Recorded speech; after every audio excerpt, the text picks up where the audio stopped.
আমরা যারা রমাদান মাস পেয়ে এই মাসের সিয়াম সাধনায় যারা আমরা রত আছি, আমাদেরকে খেয়াল করতে হবে যে আসলে এই সিয়ামের বিধান এটি শুধু আমরা যারা শেষ নবীর উম্মতে মুহাম্মদী আমরা যারা আমাদের জন্যই নয়, এর আগেও যত নবীর উম্মতগণ পৃথিবীতে এসেছিলেন তাদের প্রতিও এই সিয়ামের বিধান আল্লাহ তাআলা দিয়েছিলেন।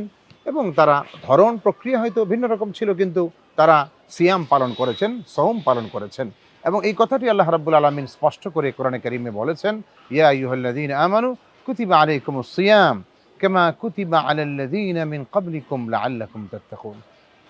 যে এই রমজানের সিয়াম আমি তোমাদের প্রতি ফরজ করেছি যেমনটি আমি পূর্ববর্তী অন্যান্য জাতির প্রতি আমি ফরজ করেছিলাম, যাতে তোমরা মুত্তাকি হয়ে যেতে পারো, তাকওয়াবান হয়ে যেতে পারো। এই জন্য আমি তোমাদের জন্য এই সিয়ামের বিধান দিয়েছি।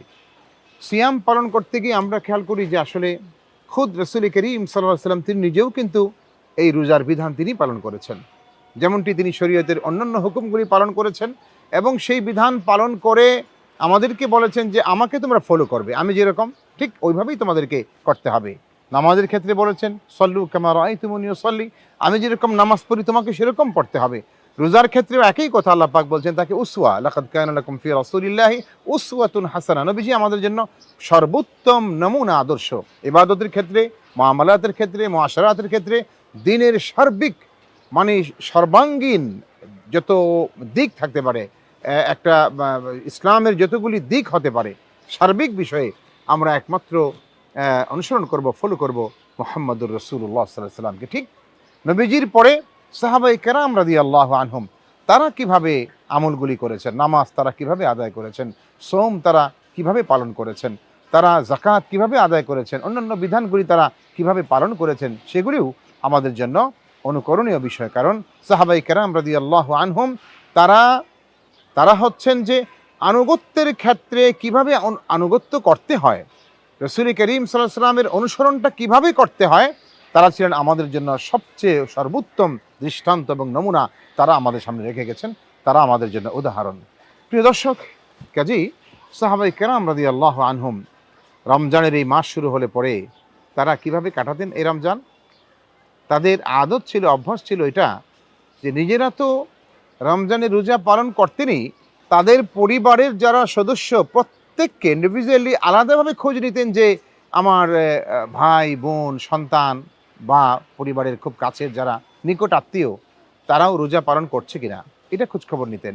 কেউ কোনো অবহেলা করলে, গাফিলতি করলে তাকে তাম্বি করতেন, তাদেরকে উৎসাহিত করতেন, উদ্বুদ্ধ করতেন এবং রোজা রাখার ব্যাপারে তারা তাকিদ দিতেন যেভাবেই হোক যেন রমজানের রোজা ছুটে না যায়, কেউ যেন কোনো অবহেলা না করে এটা খোঁজখবর রাখতেন।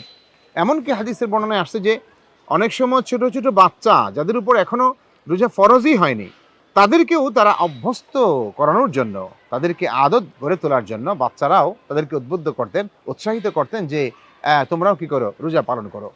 তারা যখন ক্ষুধার কারণে বিকালবেলা বা একটা সময় পার হওয়ার পরে বেশি ক্ষুধার্ত হয়ে পড়তো শিশুরা, তখন খাবারের জন্য কান্নাকাটি শুরু করে দিত, খাবার চাইতো। তখন সাহাবাদের মধ্যে মায়েরা, বাবারা তারা কি করতেন, এই শিশুদের সাথে তাদের কাছে খেলনা টেলনা দিতেন, তাদেরকে ভুলিয়ে ভালিয়ে রাখার চেষ্টা করতেন যে না থাকুক, এরপরও সে অভ্যাসটা গড়ে উঠুক, সে যেন সূর্যাস্ত পর্যন্ত কোনো রকম সে মানে সময়টা পার করতে পারে এবং রোজাটা রেখে অভ্যস্ত হতে পারে। এটার জন্য তারা শিশুদেরকে সেইভাবে চেষ্টা করতেন। তাহলে দেখা গেল যে আমাদেরও পরিবারের, আমাদের চারপাশের যারা বাচ্চারা, শিশুরা যাদের উপর রোজা ফরজ হয়েছে তাদেরকে তো ছাড় দেওয়ার সুযোগ নাই। যেটা আমরা অনেক সময় করে থাকি যে বাচ্চার পরীক্ষা, ছেলে মেয়ে সামনে পরীক্ষা, এখন আমরা মা বা বাবা খুব আদর করে বলে ঠিক আছে বাবা তোমার দরকার নেই, তোমার সামনে পরীক্ষা, তোমার এই রোজার প্রয়োজন নেই, এখন তুমি পরীক্ষার চিন্তা করো। এটা আমি আমার মতো করে সিদ্ধান্ত দেওয়ার তা আসলে সুযোগ নেই। এটা কোনো বাবা, কোনো মা, কেউ, আমি, আপনি, আমরা কেউ সিদ্ধান্ত দিতে পারি না। এটা আল্লাহ হুকুম করেছেন, ফরজ করে দিয়েছেন। অতএব যখনই সে মানে বালেগ হয়ে গেছে, মেয়ে বা পুরুষ, তারা যখন প্রাপ্তবয়স্ক হয়ে গেছে, বয়সে ওই পর্যায়ে চলে গেছে যখন থেকে তাকে সাবালক বলা হয় বা বালেগ বলা হয়, ওই বয়সের পর থেকে কোনো বাবা মা তাকে এখানে মানে তাকে ছাড় দিবে বা তাকে এখানে তাকে সুযোগ দিবে, এটা আসলে এটা বাবা মার এখতিয়ারই নাই এটা।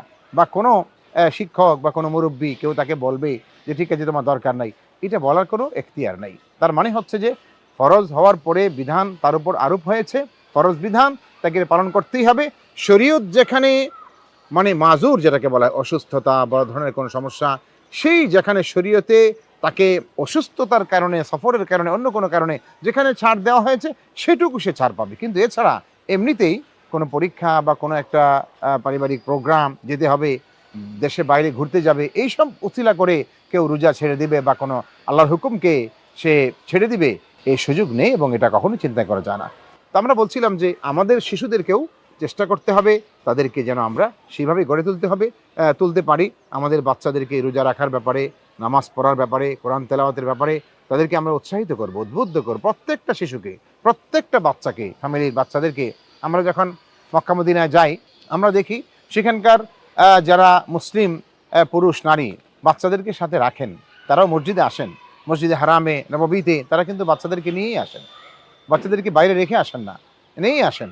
বাচ্চারা এসে কিছুটা ডিস্টার্ব হয়, তারা কিছুটা কথা বলে, হইচই করে, কান্নাকাটি করে। মেয়েরা যেখানে দাঁড়ায় মসজিদে হারামে, আমি নিজেও দেখেছি, মসজিদে হারামে মেয়েদের জন্য যে জায়গাগুলি আছে সেখানে যখন তারা দাঁড়ায়, নামাজ শুরু হওয়ার পরে বাচ্চারা যখন কান্না শুরু করে, একজনের দেখা দেখি সব বাচ্চারাই কান্না শুরু করে।